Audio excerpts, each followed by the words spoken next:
There are a few things that it is our desire to help you reconfirm within yourself today. First, it would be nice if you could accept the existence of this vortex of creation. And it would be even nicer if you could see it as we see it, as your present tense of creation. So that when your friend says to you, I don't see any improvement in your life, you can stand firmly inside your vortex of creation and say, that's because it's not visible to those who are outside the vortex. And they will say, have you seen a doctor lately? And you will say there are no doctors in the vortex of creation.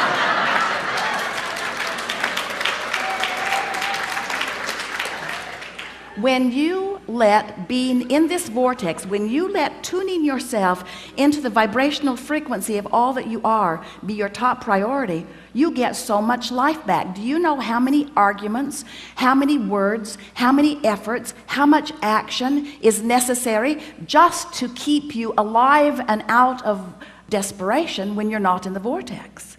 In other words, it's a big effort to live this life when you're counting on your words and your action and your effort to make it happen. It's interesting, you could just have a conversation with one very well-meaning mother about her child that she adores more than life itself, and listen to all of the gyrations that she is going through in order to sort of kind of understand what's going on with her little boy and put it in the proper perspective, when really all she needs to do is step away from whatever's bothering him and away from whatever's bothering her and focus upon something that gives her access to the vortex, and from inside the vortex everything's clear. And if you are not in the vortex, then you have nothing to give anyone. Sometimes people say, Abraham, it seems like you teach selfishness. And we say, we really, really, really, really do. Because selfishness, let's define it. Selfishness means vibrational alignment with self. And in order to understand that, you got to know who self really is. Self is source. Self is pure positive energy. Self is worthy. Self is clear-minded. Self is healthy. Self is full of vitality. Self is eager about life. And when you are willing to be selfish, which means you are willing to mimic the vibration of self, which means you're willing to release the thoughts that hold you apart from that and practice the thoughts that cause you alignment with that, which simply means you're selfish enough to care how you feel, that's when they call it selfish. People say, oh, you're so selfish, you're pleasing you. And what they mean is, you should please me? You're selfish because you please you, and I'm not selfish because I think you should please me instead of you? There's some screwy reasoning going on. And every time it matters to you to please them instead of you, oh, it's such short-term gain, such short-term gain.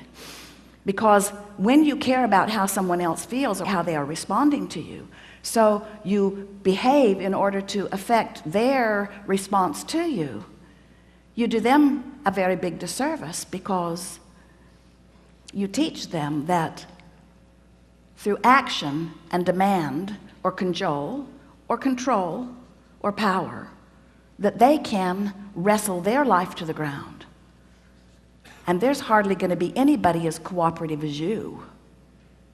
Think about it. Have you ever had someone who was so cooperative they'd just do anything for you, and then they were the only one who would behave that way?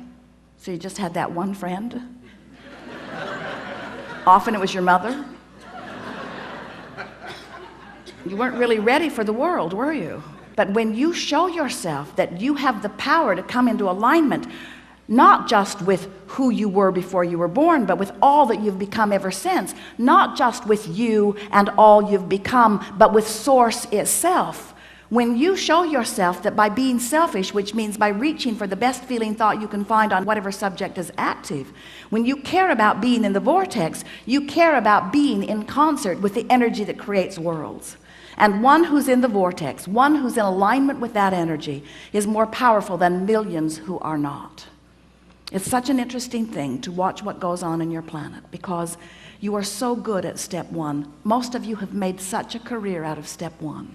You sift through the data, and you know what you don't want, and you know what you do want, and you know what you don't want, and you know what you do want, and you know what you don't want, and you know what you do want, and you know what you don't want, and you know what you do want, and you know what you don't want, and you know what you do want. And sources over here, knowing what you want, being what you want, sending out a signal of what you want. Law of attraction's over here, gathering what you want, gathering what you want, gathering what you want, gathering what you want. You're over here.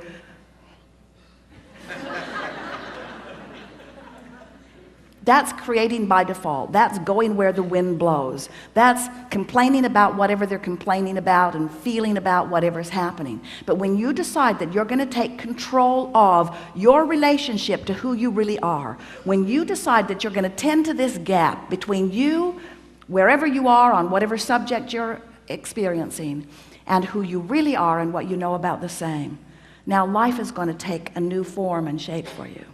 You're going to feel exhilarated. You're going to feel satisfaction. Those who are watching you will see you as someone who seems to create tremendously with ease.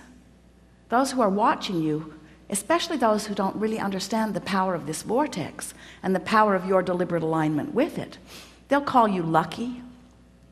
Many times they'll be jealous of you, because they'll watch your fortunes amass and your funds surround you, and they'll watch you in satisfying life experience.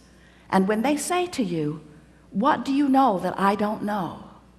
the only thing that you can say to them that is of any real value to them is, "I figured out my relationship with me, and I'm constantly aware of my vibrational relationship to who I really am and what I really want. And I guide every thought I can to mesh with the wholeness that I am." It's pure positive energy. It's the holding tank. It's the anchor. It's the touchstone. It's the place where all dreams and wishes and hopes are held until we find vibrational alignment with them. It's the eternal pool of well-being to which each of us have added mightily along the path of our physical experience. So this vortex, it is a reality even though you can't see it, but you can feel it. This vortex is something that while you can't see it and while you may not be able to hear it, when you get in the vicinity of it, you can feel the deliciousness of it. And when you are far from it, you can feel the discord of not being close to it. Do you know that everything you feel all day, every day, is nothing more than feedback about your proximity to your vortex? So when you feel really ornery, you're vibrationally speaking not near your vortex. When you feel hopeful, you're right on the brink of it. In fact, this door to the vortex, this imaginary door in Abraham's fairy tale of the vortex, this vibrational entry point is somewhere between hope and belief. So when you feel hopeful about something, you're so in the vicinity that you'll be called in, you'll be swept in. Law of attraction will take you in. Law of attraction will take you in when there is not enough resistance to hold you out. How's that? If you weren't doing that thing you do that holds you apart from your vortex would take you in every time. And if you go to sleep in the vortex, you wake up in the vortex. If you go to sleep not in the vortex, you wake up not in the vortex. Have you ever had an experience where you're ornery when you go to sleep? You sleep all night, you sleep pretty good, you wake up still ornery. So the vortex is the source of well-being, calling you home, so to speak, calling you to all that you've created. And when you are not clinging with resistance to some thought that keeps you from it, it takes you right in. We want to help you soften your resistance, because when you soften resistance, the vortex takes you in. And that really is where you belong. You belong inside that vortex where rendezvous with exhilarating things can happen all day, every day.